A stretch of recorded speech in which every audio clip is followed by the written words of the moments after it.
Hey, what up, guys? Cloud Kicker checking in. Today, I'm going to show you guys what's on my shelf. I've been growing for over 10 years, and I've good chance I use probably close to 10 different nutrient lines. But I finally found one that stuck, and I'll show you guys all the little extras and stuff that I use. But my first recommendation, Heavy 16, especially to your beginning growers. If you can afford it, get you guys some Heavy 16. They have a nice two-part base, and it's a very, very, very concentrated formula.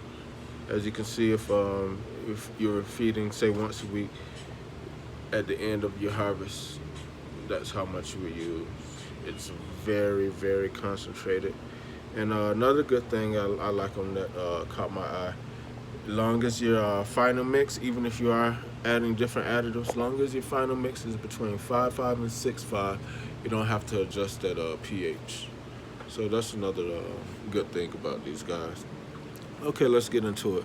Additives, terpenator, that's going to be for your smells, terpenes and everything. I like to add this towards the end of veg and all throughout flower. Next we have rock Resinator. That's going to be like a 4-in-1 or 6-in-1, 6-in-1 in that bottle. It has stuff for your terpenes. I think it has some enzymes in there. It's of course the flowering enhancer. It's gonna be your it does a lot of stuff in that one bottle. I like to keep that in the regimen. We can talk about the Aphrodite's extraction from Nectar for the Gods. This is gonna be similar to your molasses, only this is a much smaller molecule than molasses. Molasses can actually suffocate your beneficial bacteria that you have built up in your soil. So this is a substitute for that. It's going to help with your taste and stuff. Super Thrive, that's just it's good for if you guys run into some problems, have a deficiency. Super Thrive can help you bounce back from all your deficiencies and stuff. Coming down, we have Nectar for the Gods. This is their foliar spray, Bloom Chaos. This is going to be calcium inhibitor. If you guys want to apply this, you're going to have to make sure you have at least a week's worth of Nectar for the Gods Herculean Harvest calcium built up in them. This is their liquid bone meal. You want to have that because this Bloom Chaos is a calcium inhibitor, so it's going to try to suck up every little bit of available calcium. And if you don't have enough calcium built up in that plant, you're going to experience some leaf curl. So, next we have Full Power Humic Acid. This is going to be, I like to mix this with my foliar spray. This is going to make that mix more readily available to that plant, instead of you just spraying it on there and it has to soak in by itself. Ginormous, I like to use this early veg, weeks 1 through 3, 1 through 4, get those pistils really popping early. This is foliar from Heavy 16. How the guy explained it, it has something that the plant has naturally in it, so this is pretty much like a blood transfusion or something like that, to that effect, when you spray this guy on it. It's also their cow mag. So next we'll talk about the rhizofuel. This is a kelp from Cyco. I like this because it's grown in it's taken from the Tanzanian or Tasmanian Sea, and in that sea they prohibit any motorboats from entering that sea, so it's completely natural environment. Only paddle boats and canoes and stuff are in that water, and due to that, this kelp has a lot of additional vitamins and minerals that other kelps don't have, simply because they're in such a natural environment. This is Microbe Life foliar spray. I like to mix this in with my Cyco actually.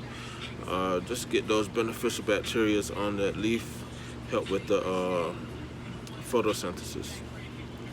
Next we have Sticky's wetting agent, Humboldt's wetting agent, Sticky. They say this creates a microscopic bond between the leaf and the spray, so just help really get that spray on the leaf without helping it not to fall off. You have the neem oil that's gonna help create a barrier to prohibit a lot of different things from even wanting to be on your leaf. So this is good. You spray this like once a week maybe. Come down, we have some, well, we'll talk about this first. Nectar for the gods. If you have any yellowing going on in your garden, this is good. You could do a root drench or a foliar spray of this, and it's gonna help bring your girls up very, very fast. We have Triton's Trawl, some fishbone meal from Nectar for the Gods. This is gonna enhance your colors. If you have some nice colors in that strand that you have, this is gonna definitely make those colors pop. Okay, we'll talk about our beneficial bacterias now. Mammoth P, that's gonna be good in your flowering. We have some great white orca from I think Plant Success. We have some root recharge. That's gonna have all of these are just beneficial bacteria and all that. I talked about this all together. I know this is photosynthesis plus. I believe this is gonna help with low lighting situations. Gonna help with that photosynthesis. Talked about these all together because once a week I perform an inoculant flush with no base nutrients and just all my beneficial bacteria and maybe a little bit of the prime from Heavy 16. But the most important thing is the beneficial bacteria is going to recharging that soil once a week. Got to do that. And SLF 100, I think I told you guys, this is going to be the root enzyme.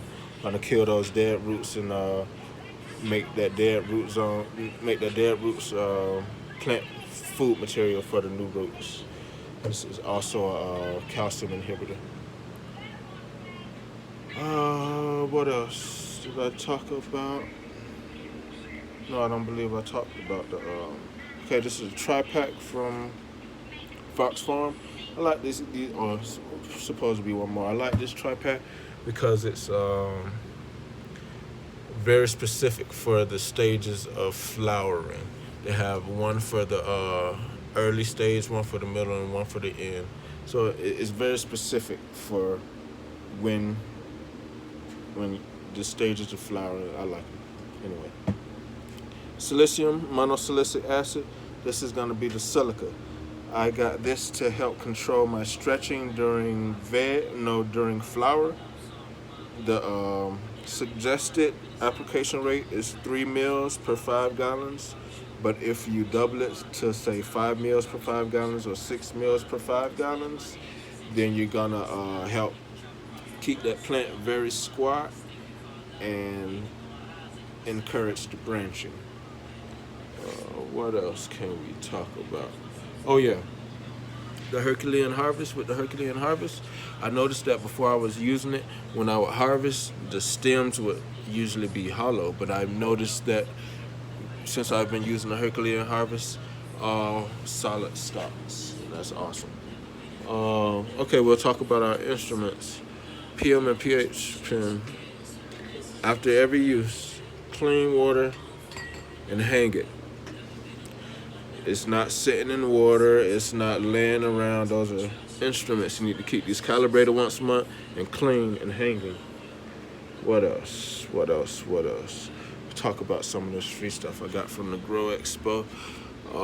This stuff is I asked them about it. It's supposed to be similar to Terpinator. So I'm gonna do some research. I might be substituting this for Terpinator. We have some Smite down here. Since I moved to Colorado, it was recommended that I have something for mites just in case I got it. So they recommended this stuff. Root cleaner. This is good for if you have gnats or stuff in your root zone or anywhere. This is a root drench. Help control those gnats and stuff. This is same company, green cleaner. This is foliar spray. This is going to be for, I think, mites and also powdery mildew. What else? Just cleaning, calibration, liquids and stuff. What else? Already went over that. Of course, we have gloves. Have a notebook. Take detailed notes. If you're a serious grower, most of your days run together, especially if you have 2 different rooms.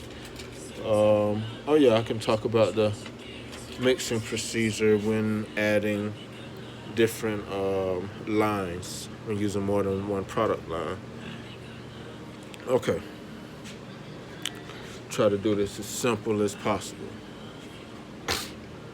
If say you're want to add terpinator and rock to this feeding chart, you don't do this feeding chart and then add terpinator or rock. That's not how it's done.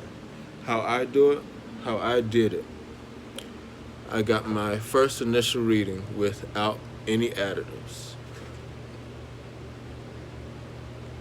But you see how they say that you want to go down the line and add these?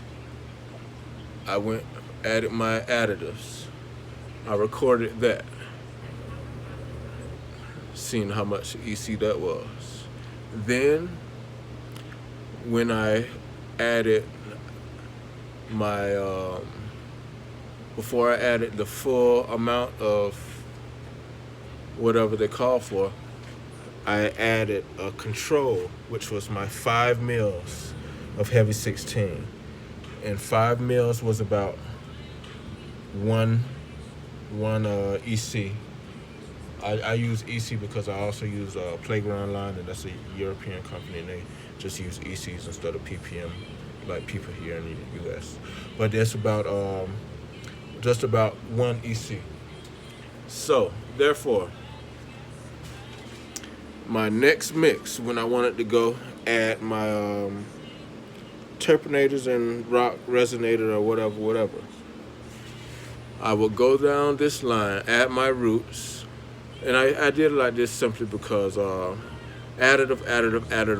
So it only seemed right to add my other additives to the mix before I added the base. So how I did it, additive. Then I would go in and put in my terpinators, rock resonators, my Herculean harvester, whatever it calls for. And then I take that reading. That's one of the most important readings, because there is where you're gonna see how much you want to add your base. Say, for instance, after everything I added, just to keep it simple, after all these, I have 2.0. I like to keep my EC around 3.2 at the highest. So if I was at 2.0, I would need 5 mils of my bud and 5 mils of whatever to bring that up to 3, because 5 mil is about 1 EC, and I was at 2. So, I hope that's simple enough for, everybody to understand. But it's not doing the chart and then adding the other stuff to it. That is not how it's done. That's how you burn your plants. That's how you don't. So don't be like, oh yeah, this is how it's done. Additive. Then stop before you add your base. Go add your other additives. Take that reading. From that reading would tell you how much more you can add to that mix without burning your plants. So, I hope that seems pretty simple. Okay. Yeah, I'm happy with that explanation. Okay, we will move on to the reverse osmosis system. Here I have my unit here. This is probably a more commercialized unit. Can do 1,000 gallons a day. And I also have my carbon and sediment filter, which is going to prolong the filters inside here's life. But give you guys a look inside and see how fast that fills up. And also, in your reservoir, you need to have a pump that's always circulating your water, because you don't want stagnant water. That's how you get pathogens and stuff start living inside your water. So you're gonna always need that water moving around in there. Boom, boom, boom. Oh, didn't talk about these. My little grow glasses. Grow Vision. Yeah, this is for those long days. I even just put them in whenever I'm going in. It just protects your eyes, because a lot of times I'm in there very long hours of the day, and you need that protection, because those lights can really fuck your eyes up. I believe I talked about everything. Oh, I guess I'll just look. Bamboo sticks. If you have real bamboo in your garden, make sure you take these out. I only use these bamboos for mixing. Critters and mites and whatever can actually burrow into these and live in those. So if you have a mite problem and you have these, that is exactly why you have a mite problem. Oh, my no, I'll do a separate video on that. But yeah, get those bamboo sticks out of your garden. And I am almost sure that is just about it. Boom, boom, boom. Yep. That's on my shelf. I don't know what else to tell you, man. Get growing. Hit the button and now keep them coming. Take it easy.